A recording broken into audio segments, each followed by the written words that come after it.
Okay, so this is my little mini review of Paranormal Activity 5, and also a bit of an update. If some of you are wondering why there hasn't been like a sibling rivalry over bum review of the new Hobbit movie, or why there's not a bum review of this movie, Paranormal Activity 5, we've all been sick, man. We've all been really sick. Like, I was just in today, like, helping do tests for the game show and stuff, and everybody was just like, like, Malcolm is sick, Jim is sick, Rob's sick, like, everybody's friggin' sick, and there's this virus going around, and, like, it's taken for friggin' ever to get rid of it. Some sort of weird mutation. We've all gone to the doctor. It's like, yeah, it's just, everybody's getting it. So Jason's sick too, but you'll see more Adventure Time vlogs, so whatever. You got your Disney Decembers, and you'll still get your Nostalgia Critics, but blah, blah, blah, blah. You want to know what I think of this new Paranormal Activity 5. Let me say this. The acting in this is very good.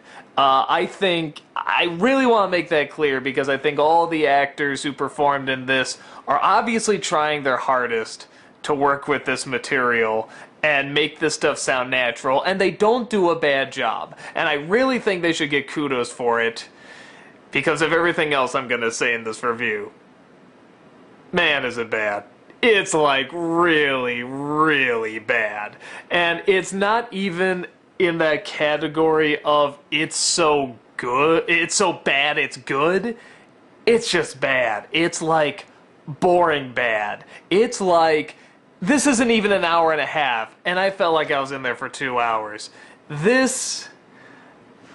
the guy that even in the worst Paranormal Activity movie, I'll find something good. Like, I don't like the first one that much, but I acknowledge, hey, it was doing a lot with a little, and I like that. The subtlety and what's behind the door and nothing being there can be really creepy and just the little movements. I love that. The second one I thought was wonderful. That's the only one I thought beginning to end was really, really good and really smart. Good acting, good writing, good tying into the first film, very smart. Third one I thought it was pretty stupid, but had some really, really good scares and new ideas, like the way the camera would slowly pan over and pan back, and then you pan back over and something would be closer. That's ingenious. That's so smart. And in the fourth one, which got even kind of stupider, they still had some great stuff. I love the thing with that, was it the connector or whatever, that shined all the dots when we put the night light on, and you'd see something moving in the dots, or the knife thrown up to the ceiling. You never know what's going to come down. I mean, those are ingenious scares, even though you sort of have to sit through a lot of the crap that you've seen, like, that are really dated back to the first one, you know, that they never quite fixed, except for the second one. The second one was the only solid one. And now you have this movie where the only different thing in it, the only thing that's kind of unique, is its setting. It's set in pretty much the ghetto, I guess, or in a dangerous neighborhood, because everywhere you look, they're like, you know, hey, don't go there, man, the criminals are hanging out there, the badasses there, or whatever and stuff, and at the end, this is the other thing that really made me laugh. I don't know if it's good or bad. It's probably bad, but it was entertaining at least. They're gonna go into this place that they've been to before, again, very repeated, but they're gonna go into this place where they know bad people or possessed people are and stuff, and they're bringing guns, like, you know, these are like gangsters and stuff, and they're bringing their guns into this, and everyone starts laughing, and sure enough, they use it. They use the guns at the end of this, and they're effective, and they're blowing half of these possessed people away, and that's great, because it's just like, thank you, finally somebody said, let's try this, let's try shooting the fuckers, and it kind of works. So, that got a big laugh, just because we've never seen that Paranormal Activity movie, and we're kind of waiting to, and it was funny, whether or not it was meant to be or not. People were laughing and cheering. But the rest of the movie, like, everything, I mean everything, was from every single movie you saw. I mean, nothing was new. Really nothing. It's this family that's not even really connected to the other films. It's this, I think, Hispanic family. And my wife had a better connection to everything than this movie did. She leans over and she said, hey, the mother, was that the maid from Paranormal Activity 2? I thought, I didn't think of that. That's a good connection. Yeah, like maybe because she was very knowledgeable about this and it would make sense.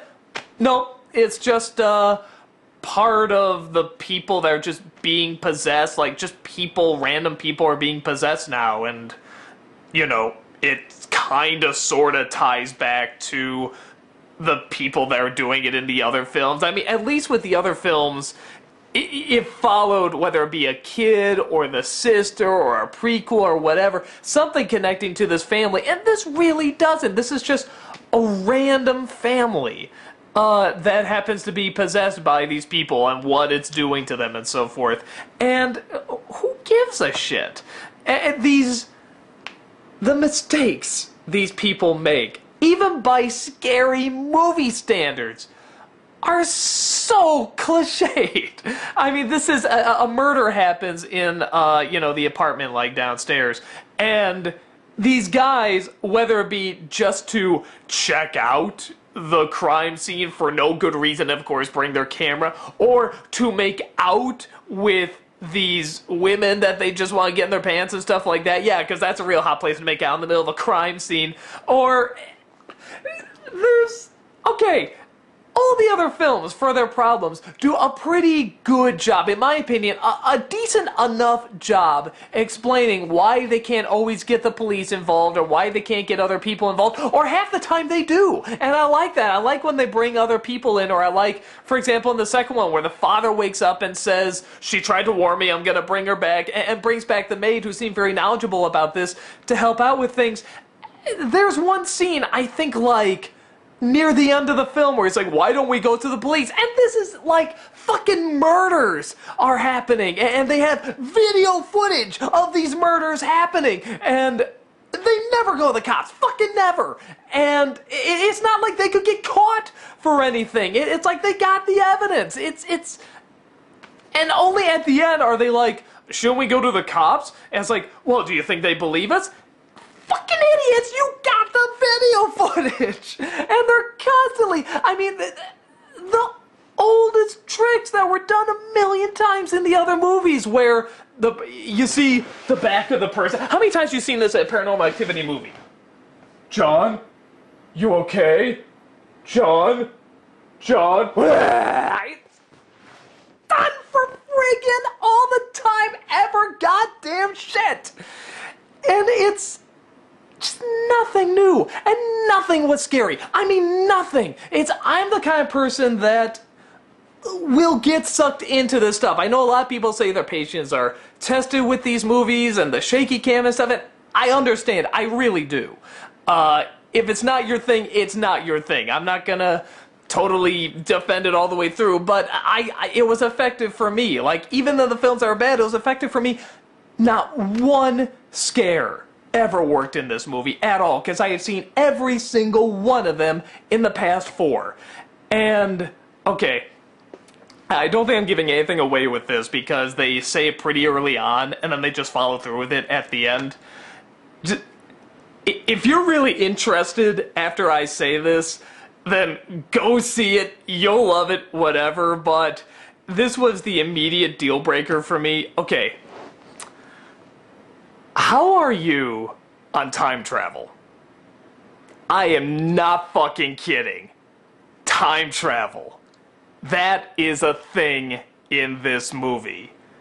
And I heard it, and I just said, okay, I've doubted these movies before and where they're gonna go, and sometimes they've come around okay. Let's see. 'Cause even with number 4, which I didn't think was that great, I'm sort of like, it still kept me intrigued. Oh, what is going on? What's this all adding up to? And they do it in this movie, and it's another open, what does it mean thing. It doesn't really answer any more questions, it just raises it. And I'm pretty convinced they don't know what they're building up to, and even if they do, it's not very interesting, because we have fucking time traveling in this. It is so awful. It's so awful. I looked on Rotten Tomatoes, because I feel like the past couple of movies haven't gotten good reviews. The first one got good reviews, the second one did, and then 3 or 4 didn't. I think this got like 53%. They're too fucking lenient. This is so bad. It's so boring. It's so cliched. And both my wife and I look forward to seeing these movies around Halloween. Like, this is our Saw. I never got into Saw, even the first one. Like, I never got into. It just didn't do it for me. And they had one every Halloween. I remember thinking, like, oh, wouldn't it be nice if I could have, like, that Halloween movie to look forward to every Halloween? This Halloween, they didn't have it. So they waited till the absolute worst time to release this movie, the week after New Year's. Very bizarre, but at the same time I was saying, you know what? Stuff happens, production problems, even though this pretty low-key movie and low effects, and I mean, you wouldn't think they would need more time with this, but, you know, okay, I'm not on set, I don't know, give them the extra time, I want them to get this right, I want them to get this really perfect. No. Nothing about this indicates there was any extra time put into it, because it is all the same bullshit, horrible effects, and terrible writing. I mean, there's a scene where, like, the best friend has the camera, and whatever, the other friend, of course, is possessed, and he's acting weird, and he's like, get out of here, man. He's like, why would you say that, man? I'm your best friend.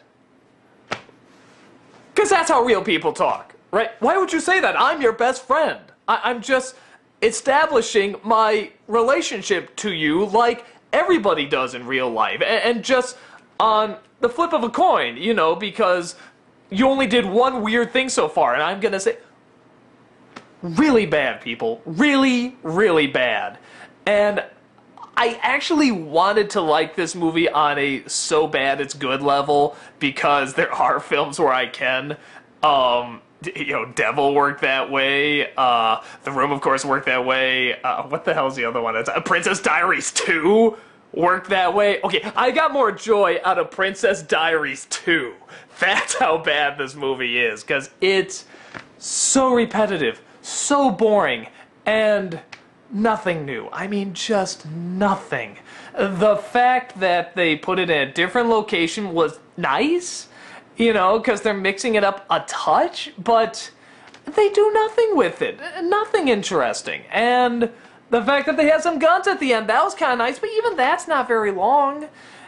There's a scene where they go into this guy who says that here's what you gotta do to get your possessed person to stop being possessed. And they go into this room, there's all these Day of the Dead sort of statues and paintings and stuff, and, you know, all the skulls. I mean, you know what Day of the Dead looks like. And I'm saying, ooh, like, what are they gonna do with this? Like, are the lights gonna go out and you're gonna see them shining and stuff like that?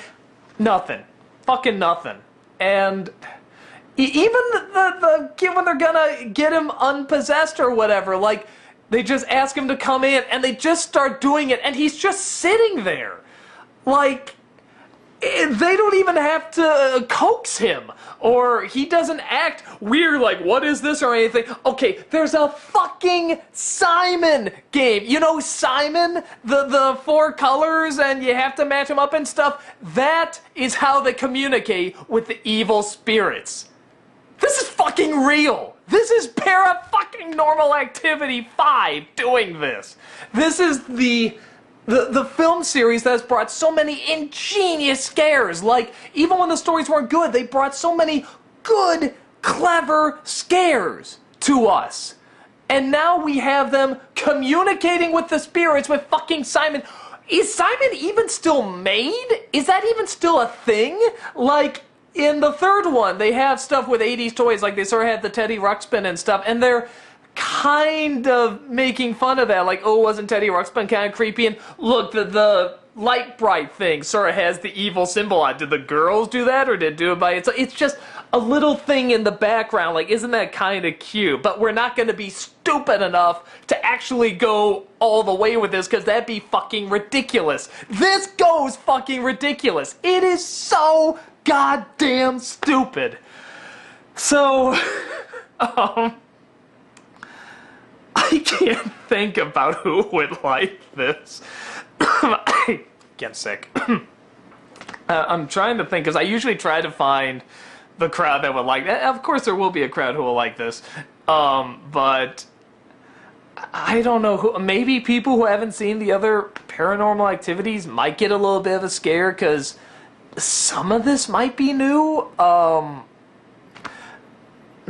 maybe, like I said, the acting's good. They gotta work with absolute horrible writing, but I think they pull it off okay, and I think these actors deserve a lot of credit. This is not easy stuff to make sound natural, but they do a good job. But no, it's bad. It's really bad.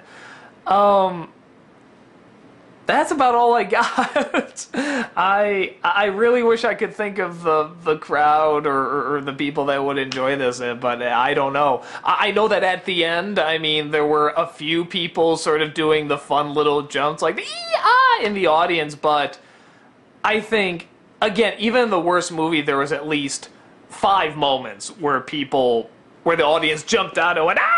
Even if it was the fake out, which there's a couple of those too. I could even predict when they were going to happen. I'm like, well, it's the first 20 minutes and you have someone walking really close towards a door. We know nothing's going to happen yet. You know, it's just going to be the guy that goes, boo, I gotcha. Fuck off, man. You did that 20 other times in the other films. Do you really think the 21st is going to get us? Nobody jumped at it. And I think only at the end I can count maybe twice. 1.5, I'll say, that people actually jumped and screamed. And the last one was the big... I mean, the only time where it really got people screaming, it didn't get me screaming, but it really got people screaming was the very last one where people were supposed to jump, and that was it. And people were laughing and having fun when they got the guns out shooting, you know, the evil people, but... Oh, really bad. Really bad. I'm sorry. If you like this movie, more power to you, but God, I'm curious why. I am so curious. If you liked it, explain why. I'm just very, very curious about it. I hate talking that way. If you really do like it, I mean, go ahead, enjoy it. I am very curious about what you enjoyed about it, because for me, it was so removed from anything that was good with the other movies. So it is something where it's like, I would like to know what was actually, what you enjoyed about it. But me, nah, I could not get into it. It was definitely not my thing. And I enjoy even the worst Paranormal Activity movies, because they offered something new and something clever. And I just felt this was all recycled and phenomenally lazy. So, yeah, that's all I got for there. If you want to look for, like, the bum reviews or sibling rivalries of, like, whatever, The Hobbit or something like that, we'll probably have on the DVD, because it's a little late to do now, and I couldn't do the bum review because my voice is already going, and I had to do the NC today. After I did the NC, I was like that, so, yeah, that's about all I got, man. If you like it, great. Didn't grab me, man. So, that's about it, and I'll talk to you later. Take care.